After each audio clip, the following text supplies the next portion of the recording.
Hello everyone, स्वागत है सभी का इंजीनियर्स वाला में। आई एम अविनेश, आप सभी का दोस्त। तो आज है इस 18 तारीख जब मैं वीडियो रिकॉर्ड कर रहा हूं, तो 18 फरवरी को मैं ये वीडियो रिकॉर्ड कर रहा हूं।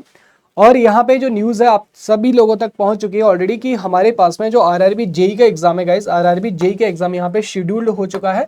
और ये एग्जाम शेड्यूल हुआ है आपके पास में 19 एंड जो 20 मार्च है गाइस, इसके लिए हमारे पास में ये जो एग्जाम है वो आपका शेड्यूल हुआ है। ठीक है, तो यहां से अभी देखा जाए तो ऑलमोस्ट गाइज हमारे पास में कितना है, ऑलमोस्ट गाइज हमारे पास में 1 मंथ है। कितना है हमारे पास में? ऑलमोस्ट अभी आपका जो 1 मंथ है गाइज हमारे पास में, ऑलमोस्ट 1 मंथ आपके पास में अभी बचा हुआ है। ठीक है नाउ, तो अब हम इस वीडियो में देखेंगे इलेक्ट्रिकल और इलेक्ट्रॉनिक्स इंजीनियरिंग के लिए बेटा कि किस तरीके से आपको 1 महीने की जो लास्ट टाइम की जो प्रिपरेशन स्ट्रेटजी इसको एग्जीक्यूट करना। कहते हैं ना कि अंत भला तो सब भला। तो यहाँ पे बहुत सारे जो टिप्स हैं वो मैं आपको आज देने जा रहा हूँ।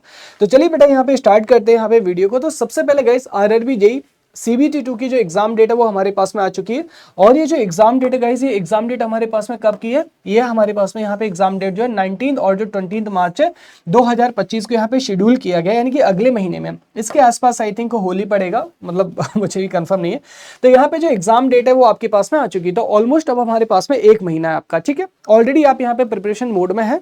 तो सबसे पहले आपको यहाँ पे एक छोटा सा ग्लिम्स देना चाहूंगा कि हमारे पास में आपका जो CBT 2 है, CBT 2 का आपका एग्जाम पैटर्न क्या है। तो यहाँ पे CBT 2 में जनरल अवेयरनेस हमारे पास में 15 नंबर का आएगा, फिजिक्स एंड केमिस्ट्री 15 नंबर का, आपका बेसिक्स ऑफ कंप्यूटर आपका 10 नंबर का आएगा, और जो basics of environment and pollution है ये कितना आएगा? 10 नंबर का। और जो सबसे इंपॉर्टेंट है वो है गाइज हमारे पास में यहाँ पे टेक्निकल डिसिप्लिन। तो टेक्निकल डिसिप्लिन कितना आ जाएगा हमारे पास में? यहाँ पे जो 100 नंबर है गाइज, 100 नंबर का यहाँ पे जो टेक्निकल डिसिप्लिन है ये हमें देखने को मिलता है। ठीक है, लेकिन लेकिन लेकिन यहाँ पे अपने को ये नहीं भूलना है कि भाई ये भी हमारे पास में कितना कवर अप करेगा, ये भी हमारे पास में 50%, यानी कि 50%, यानी कि 50 जो क्वेश्चन है गाइस हमारे पास में 50 क्वेश्चंस आपको यहाँ से देखने को मिलेंगे, है ना। तो 50 क्वेश्चन यहाँ से देखने को मिलेंगे, तो इसको भी अपने को निग्लेक्ट नहीं करना है। तो दोनों ही मुद्दों के ऊपर बात करते हैं। तो सबसे पहले यहाँ पे हम इलेक्ट्रिकल के लिए बात करेंगे, देन इलेक्ट्रॉनिक्स। ओके, तो सबसे पहले अगर हम बात करें यहाँ पे तो इलेक्ट्रिकल इंजीनियरिंग का जो ऑफिशियल सिलेबस है, ऑफिशियल सिलेबस के बारे में हम लोग बात करते हैं। तो ऑफिशियल सिलेबस हमारे पास में आप देख सकते हैं बेसिक कॉन्सेप्ट ऑफ इंजीनियरिंग, यानी कि हमारे पास में मैग्नेटिक सर्किट और मैग्नेटिक सर्किट एसी फंडामेंटल। तो ये जो पहला सब्जेक्ट है ना, ये है गाइस आपके पास में क्या? बेसिक इलेक्ट्रिकल, यानी कि BEE। तो बेसिक इलेक्ट्रिकल इंजीनियरिंग जिसे अपन किसके नाम से जानते हैं? यहाँ पे जो नेटवर्क है गाइस, नेटवर्क के नाम से भी जानते हैं। ठीक है, तो यहाँ पे नेटवर्क के नाम से भी जानते हैं। ओके, और उसके बाद में दूसरा सब्जेक्ट है हमारे पास में गाइस, यहाँ पे मेजरमेंट है हमारे पास में। और जो तीसरा सब्जेक्ट है वो हमारे पास में क्या है? Electrical machine. इलेक्ट्रिकल मशीन में हमारे पास में आपका ट्रांसफार्मर हो गया, DC हो गया, और आपके पास में single phase induction, 3 phase induction, और सिंक्रोनस जनरेटर, सिंक्रोनस मोटर हो गया। उसके बाद में ट्रांसमिशन, जनरेशन, डिस्ट्रीब्यूशन की बात करें, यानी कि पावर सिस्टम के हमारे पास में कंप्लीट सिलेबस है, जिसमें power system generation, power system transmission, और आपका डिस्ट्रीब्यूशन, और स्विच गियर एंड प्रोटेक्शन, और प्लस जो फॉल्ट है हमारे पास में ये आता है यहाँ से निकल के। ठीक है नाउ, और इसके बाद में यहाँ पे सबसे जो महम इंपॉर्टेंट सब्जेक्ट है गाइस, वो आपके पास में क्या? एस्टिमेशन एंड कॉस्टिंग, और वो है हमारे पास में सेकंडली आपका जो बेसिक इलेक्ट्रॉनिक्स इंजीनियरिंग है ये। तो ये हमारे पास में क्या है? सबसे अहम जो सब्जेक्ट है वो आपके पास में निकल के आता है, क्योंकि इसे जनरली आप नेग्लेक्ट करते हैं।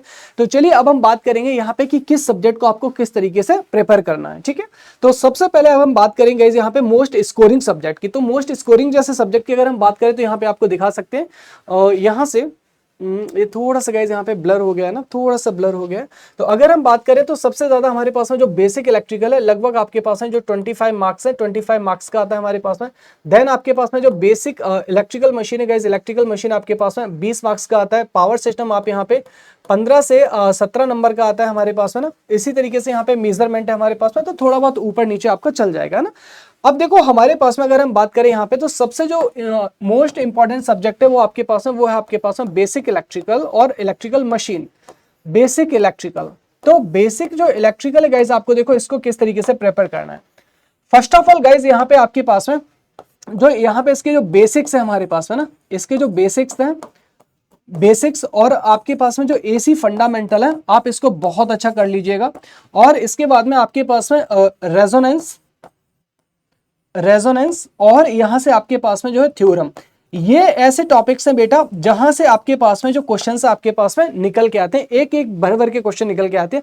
और यहाँ पे जो क्वेश्चंस आपके पास में रहेंगे, क्वेश्चन का लेवल आपका क्या रहेगा गाइस हमारे पास में? Basic calculation. कैसा रहेगा हमारे पास में? जो बेसिक कैलकुलेशन वाले आपके पास में सब्जेक्ट रहेंगे, जो बेसिक कैलकुलेशन वाले आपके पास में जो प्रश्न है वो आपको पूछे जाएंगे। लाइक जैसे कोई भी सर्किट दे दिया तो उसका आपसे करंट, वोल्टेज, ये रेजिस्टेंस पूछ लिया। और उसके बाद में अगर हम एसी फंडामेंटल से बात करें गाइस, तो एसी फंडामेंटल से हमारे पास में ऐसे तमाम प्रश्न निकल के आएंगे। एसी जो फंडामेंटल है इससे आपको पूछ लिया जाएगा सिंपल कि इंडक्टर के केस में पावर आपका क्या है, एवरेज पावर क्या है, कौन किसको लैग करता है, कौन किसको लीड करता है। तो इस तरीके के तमाम जो सर्किट्स है गाइस, यहाँ पे सर्किट्स आपको पूछ लिया जाता है हमारे पास है। वोल्टेज, करंट, पावर फैक्टर हो गया हमारे पास में, है ना, और आपके पास में इंपीडेंस कैलकुलेशन हो गया, एडमिटेंस कैलकुलेशन हो गया, रेजिस्टेंस और इंडक्टेंस कैलकुलेशन हो गया। तो इस तरीके के जो क्वेश्चन है गाइस यहाँ से आपके बन जाते हैं और लगभग आपको 20 से 25 प्रश्न जो है यहाँ से आपको आराम से देखने को मिल जाते हैं। ठीक है, तो आपको यहाँ पे 25 तक जो क्वेश्चन है यहाँ पे बेसिक इलेक्ट्रिकल से, मैं सिर्फ एवरेज बता रहा हूँ, है ना, इससे ज्यादा भी आपको देखने को मिल सकते हैं। अब देखिए बेसिक इलेक्ट्रिकल हमारे पास में it is all about the practice. आपको क्या करना है, इसमें प्रैक्टिस करना है। आपके पास में थ्योरी तो बिल्कुल नहीं होती है। तो यहां से अभी आप एक बार, है ना, अगेन एक बार आप क्या करेंगे गाइस, यहां से अगेन यहां से जो आरआरबी है, आरआरबी के सबसे पहले पीवाईक्यू लगा लीजिए। उसके बाद में आपको एसएससी जेई के, है ना गाइस, ये सबसे इंपॉर्टेंट बता रहा हूं, एसएससी जेई के आपको लास्ट जो 10 इयर्स है ना, लास्ट 10 इयर्स के आपको यहाँ पे जो पीवाईक्यू, यहाँ पे पीवाईक्यू आपको लगा लेना है। किसके लिए, जो लास्ट 10 इयर्स है गाइस, लास्ट 10 इयर्स के आपको यहाँ पे पीवाईक्यू लगा लेना है। ठीक है, तो ये हमारे पास में हो गया आपका बेसिक इलेक्ट्रिकल। इतना आपके लिए मोर देन सफिशिएंट है। और प्लस यहाँ पे जो टेस्ट सीरीज है वो आपको लगाना है। तो यहाँ पे इसके बाद आपको जो मॉक टेस्ट है गाइस, यहाँ पे मॉक टेस्ट आपको लगाने हैं। टेस्ट सीरीज लगा लो, फिर इसके बाद में क्या लगाओगे आप, यहाँ पे जो मॉक टेस्ट है, मॉक टेस्ट आप लगा लीजिएगा। ठीक है ना। अब देखो हमारे पास में यहाँ पे बेसिक इलेक्ट्रिकल हो गया। देन इसके बाद अपन बात करते हैं यहाँ पे मशीन के बारे में। अभी मॉक टेस्ट के बारे में बात करते हैं थोड़ा डिटेल में ना। मशीन, अब देखो जो मशीन है गाइस हमारे पास में, मशीन आपका यहाँ पे सेकंड मोस्ट इंपॉर्टेंट सब्जेक्ट है और लगभग आपको 20 प्लस जो क्वेश्चंस है, 20 प्लस क्वेश्चंस यहाँ से आपको देखने को मिलेंगे। अब देखो आपको यहाँ पे चारों ही पार्ट अच्छे करना है। आपको जो डीसी मशीन है, आपके पास में ट्रांसफार्मर है, और आपके पास में क्या है, यहाँ से इंडक्शन मशीन है। मैं ये नहीं कहूंगा कि आप किसी भी पार्ट को कम या ज्यादा कीजिए, है ना। तो और हमारे पास में सिंक्रोनस मशीन है। आपको गाइस चारों ही पार्ट अच्छे करने हैं। हाउएवर ट्रांसफार्मर और जो डीसी है इसका वेटेज आपका हाई है, लेकिन देखो इस बार एग्जाम पैटर्न भी चेंज हो सकता है ना। तो अगर ये पूछ लिया तो आप क्या कहोगे कि यहाँ पे किसका ज्यादा हमारे पास होता है ना। अब देखो क्वेश्चंस का जो लेवल होता है यहाँ पे, क्वेश्चंस है ना, क्वेश्चंस का लेवल गाइस कितना होता है हमारे पास में, यहाँ पे क्वेश्चंस का लेवल गाइस बहुत ही बेसिक लेवल होता है। कैसा होता है, यहाँ पे बेसिक लेवल होता है। और मोस्टली थ्योरी वाले जो क्वेश्चन है गाइस हमारे पास में, थ्योरी वाले क्वेश्चंस आपको पूछे जाएंगे। जैसे कि एग्जांपल बात करें कि यहाँ पे शंट मोटर्स के एप्लीकेशन क्या हो गए, सीरीज मोटर के एप्लीकेशंस हो गए हमारे पास में ना। तो इस तरीके के थ्योरी वाले क्वेश्चंस आपको पूछे जाएंगे, बट लेकिन शुड कवर एवरी टॉपिक, किसी भी टॉपिक को छोड़ना मत, है ना। Should covered all topic. तो हमारे पास में गाइज सारे के सारे जो टॉपिक हैं, सारे के सारे टॉपिक आपको यहाँ पे कवर्ड होने चाहिए। कोई भी टॉपिक आपके पास में छूटा हुआ नहीं होना चाहिए, चाहे वो सिंगल फेज इंडक्शन मोटर हो, 3 फेज हो, डीसी हो, ट्रांसफार्मर हो। तो सारे के सारे जो आपको यहाँ पे टॉपिक्स है वो आपको कवर करना है, कोई भी छोड़ना नहीं है। ठीक है, अब यहाँ पे जितने ज्यादा आप मॉक टेस्ट दे सकते हो वो यहाँ पे मॉक टेस्ट देना स्टार्ट कीजिएगा, जितने ज्यादा, है ना। तो जितने ज्यादा से ज्यादा गाइज आप यहाँ पे मॉक टेस्ट दे सकते हैं इसके लिए दीजिएगा। तो जितने ज्यादा आप यहाँ पे मॉक टेस्ट लगाएंगे उतना ही ज्यादा आपके लिए फायदा रहेगा। सिमिलरली आप यहाँ पे मशीन और पावर सिस्टम के लिए कर सकते हैं। सॉरी, पावर सिस्टम हो गया, बेसिक इलेक्ट्रिकल हो गया, बेसिक इलेक्ट्रॉनिक्स हो गया। नाउ अब सबसे यहाँ पे दो अहम सब्जेक्ट आते हैं गाइस हमारे पास में, यूटिलाइजेशन ऑफ एनर्जी, और यहाँ पे हमारे पास है basic electronics. Basic electronics, basic electronics आप तब भी पढ़ते हैं गाइस हमारे पास में, लेकिन आप इस सब्जेक्ट को बिल्कुल नहीं पढ़ते हैं। तो यहाँ पे आपको चेतावनी दे रहा हूं कि इस सब्जेक्ट को गलती से भी छोड़ के मत जाना। सर ने आपको पेड क्लास में बहुत अच्छे से पढ़ाया है। तो यहाँ से हमारे पास में खासकर कि इसमें जो IE रूल हो गया हमारे पास है, IE रूल हो गया हमारे पास है, और आपके bureau of Indian standard rule हो गया हमारे पास में, है ना, हीटिंग हो गया हमारे पास में, और आपकी वेल्डिंग हो गई आपके पास में, इलेक्ट्रोप्लेटिंग हो गया। ऐसे तमाम जो क्वेश्चन है वो यहाँ से आपके पास में निकल के आ जाते हैं। तो please do not skip them, आपको इसको स्किप नहीं करना है। अब देखो यहाँ से जो मॉक टेस्ट आपको कैसे लगाना है। तो यहाँ से सबसे पहले आप सब्जेक्ट वाइज टेस्ट लगाएंगे। क्या लगाइए, यहाँ से जो सब्जेक्ट वाइज टेस्ट है ना, सबसे पहले सब्जेक्ट वाइज आप टेस्ट लगाओ, सब्जेक्ट वाइज टेस्ट लगाइए। सब्जेक्ट वाइज टेस्ट लगाने के बाद में आप इसको देखिए कि यहाँ पे हमारे पास में कहाँ पे गलतियां हो रही हैं, कहाँ पे गलतियां हो रही है आपके पास में। तो जहां भी गलती हो रही है ना हमारे पास में, जो भी आपका मिस्टेक वाला पॉइंट है ना, तो यहाँ पे आपने को सिर्फ उसी का रिवीजन करना है ना, जहां भी हमारे पास में जो मिस्टेक्स है ना, जहां भी आपके पास में मिस्टेक्स हो रहे हैं उसका रिवीजन करना है आपको अगेन एंड अगेन। उसका रिवीजन हमको क्या करना है, रिवीजन करना है आपको अगेन एंड अगेन। तो आपको पूरा का पूरा यहाँ पे रिवाइज नहीं करना, आपको अगेन एंड अगेन आपको सिर्फ रिवाइज करना है, ठीक है। और यहाँ पे कोशिश करो कि आज से, है ना, आज से गाइज यहाँ पे एटलीस्ट आप यहां से जो वन मॉक टेस्ट है, वन मॉक टेस्ट आप लगाएंगे पूरा, है ना, कंप्लीट सिलेबस, यानी कि जो कंप्लीट है हमारे पास में, कंप्लीट सिलेबस का आप यहाँ पे वो जो एक मॉक टेस्ट है हमारे पास में वो लगाइएगा, दैट इज टैग और नॉन टैग दोनों, टैग प्लस नॉन टैग। तो कंप्लीट आप यहाँ पे जो 150 क्वेश्चन है उसको लगाएंगे, ठीक है। एक टेस्ट तो डेली लगाना ही लगाना है, एक टेस्ट आपको डेली लगाना ही लगाना है, ठीक है। और इसके बाद में आपको यहाँ पे एक सब्जेक्ट, 2 दिन में एक सब्जेक्ट, 2 सब्जेक्ट टेस्ट और एक आपको मॉक टेस्ट, इतना आपको करना ही करना है। और यहाँ पे देखना है कि जो नॉन टेक है गाइज हमारे पास में, और जो टेक है इसमें गलती क्या हो रही है आपके ओवरऑल मॉक टेस्ट में। और यहाँ से आपको क्या करना है, जो मॉक टेस्ट होगा ना, मॉक टेस्ट से गाइज अपने को शॉर्ट पॉइंट, शॉर्ट नोट नहीं, शॉर्ट पॉइंट, है ना। तो यहाँ पे शॉर्ट पॉइंट यानी कि जो बुलेट फॉर्म होता है, बुलेट फॉर्म, है ना, इसको कहीं भी अपनी जो कॉपी है ना, कहीं भी कॉपी में लिखते चलना।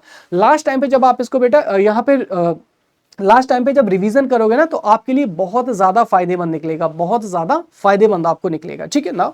अब यहाँ पे मैं थोड़ा सा आपके लिए वापस आऊंगा और यहाँ पे आपको जो नॉन टेक वाला पोर्शन है इसके ऊपर बात करूंगा कि यहाँ पे जो नॉन टेक वाला पोर्शन है इस पे देखो आपको क्या करना है। सी यहाँ पे सबसे पहली चीज, यहाँ पे जो नॉन टेक्निकल वाला पोर्शन है ना, जनरल अवेयरनेस आपने CBT 1 के लिए कर रखा है, तो CBT 1 के लिए कर रखा है। तो आपको यहाँ पे बचा क्या हमारे पास है, बचा आपके पास है करंट अफेयर।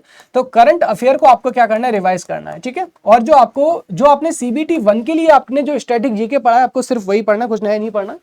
फिजिक्स और केमिस्ट्री जो आपने पहले कर रखा है आपने CBT 1, है ना, CBT 1 में भी जनरल साइंस में आपने पढ़ा रखा होगा, सिर्फ आपको वही करना है।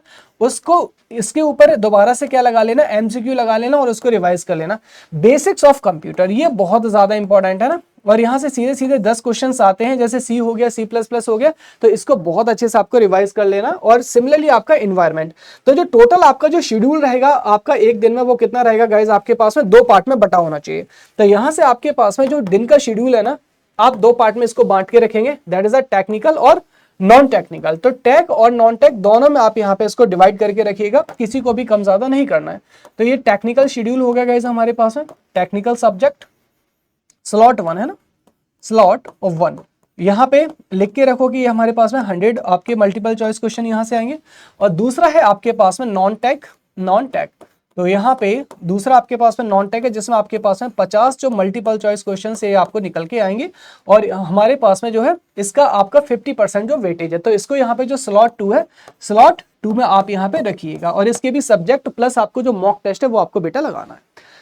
अब हम बात कर लेते हैं यहाँ पे इलेक्ट्रॉनिक्स इंजीनियरिंग के लिए। तो इलेक्ट्रॉनिक्स के लिए भी हमारे पास में सेम प्रिपरेशन स्ट्रेटजी आपके पास में यहाँ पे क्वेश्चंस है। तो आपके इलेक्ट्रॉनिक मटेरियल हो गया, कंपोनेंट हो गया हमारे पास में, जिसको ऑलरेडी आप डिस्कस कर ही चुके हैं।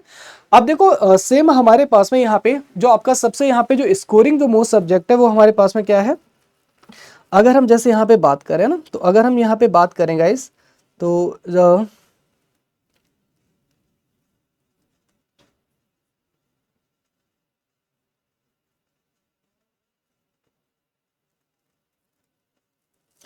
तो यहाँ पे अगर हम इलेक्ट्रॉनिक्स की बात करें, तो हमारे पास में जो बेसिक आपका इलेक्ट्रिकल है हमारे पास में ना, तो बेसिक इलेक्ट्रिकल आप यहाँ पे देखेंगे हमारे पास में ऑलमोस्ट आपका कितना पूछा जाता है यहाँ से हमारे पास में, जो लगभग 16 मार्क्स है ना। तो आपके पास में यहाँ पे जो नेटवर्क है ये हो गया। डिजिटल इलेक्ट्रॉनिक्स आपका यहाँ पे लगभग 18 मार्क्स का पूछा जाएगा। और यहाँ पे जो कम्युनिकेशन है गाइस आपके पास में, ये आपका 16 मार्क्स का पूछा जाएगा। और ये जो हमारे पास में एनालॉग इलेक्ट्रॉनिक कम्युनिकेशन जो हमारे पास में, कम्युनिकेशन भी 16 नंबर का है और एनालॉग इलेक्ट्रॉनिक्स भी हमारे पास में लगभग 10 नंबर का है। और आपके पास में जो डेटा कम्युनिकेशन है ये भी आपका ऑलमोस्ट आपका 10 नंबर का यहाँ पे पूछा जाता है, ठीक है। तो अब देखो यहाँ से आपको जो स्कोरिंग सब्जेक्ट है ये आपके मेन सब्जेक्ट है हमारे पास है ना, जो कम्युनिकेशन हो गया हमारे पास में, डिजिटल हो गया और बेसिक इलेक्ट्रिकल। बेसिक इलेक्ट्रिकल बोले तो नेटवर्क, बेसिक इलेक्ट्रिकल का मतलब मशीन मत पढ़ने जाना। तो ये जो नेटवर्क है, तो आपको इन सब्जेक्ट पे ज्यादा से ज्यादा फोकस करना है। बाकी नॉन टेक तो आपके पास में सेम ही है दोनों के लिए, ठीक है। और गाइस फर्दर अगर यहाँ पे कोई भी आपको क्वेरी की कोई भी इशू हो, कोई भी समस्या हो, तो आप यहाँ पे जो टेलीग्राम चैनल है गाइस, टेलीग्राम चैनल पे आप यहाँ पे जो है सीधा यहाँ पे ज्वाइन कर सकते हैं। आपके सीनियर्स यहाँ पे कनेक्टेड, आप उनसे एडवाइस ले सकते हैं, आप यहाँ पे मुझसे एडवाइस ले सकते हैं। So thank you so much everyone guys and all the best. Once again सिर्फ यही कहूंगा गाइज, समय कम है लेकिन सबके लिए है, समय कम है लेकिन सबके लिए। अब चाहे हंस के करो या फिर रोके करो, करना तो तुम्हें ही है। तो रादर देन आर्ग्यूमेंट करने से अच्छा इस समय ये होगा कि हमें जो पूरा का पूरा फोकस है इस समय, 1 महीना अपना पूरा का पूरा आपका कहां पे लगा देना है, जो आरआरबी जेई है, आरआरबी जेई के ऊपर 100% आपको अपना इस बार दे देना है। So thank you so much everyone, bye bye, take care and all the best दोस्तों।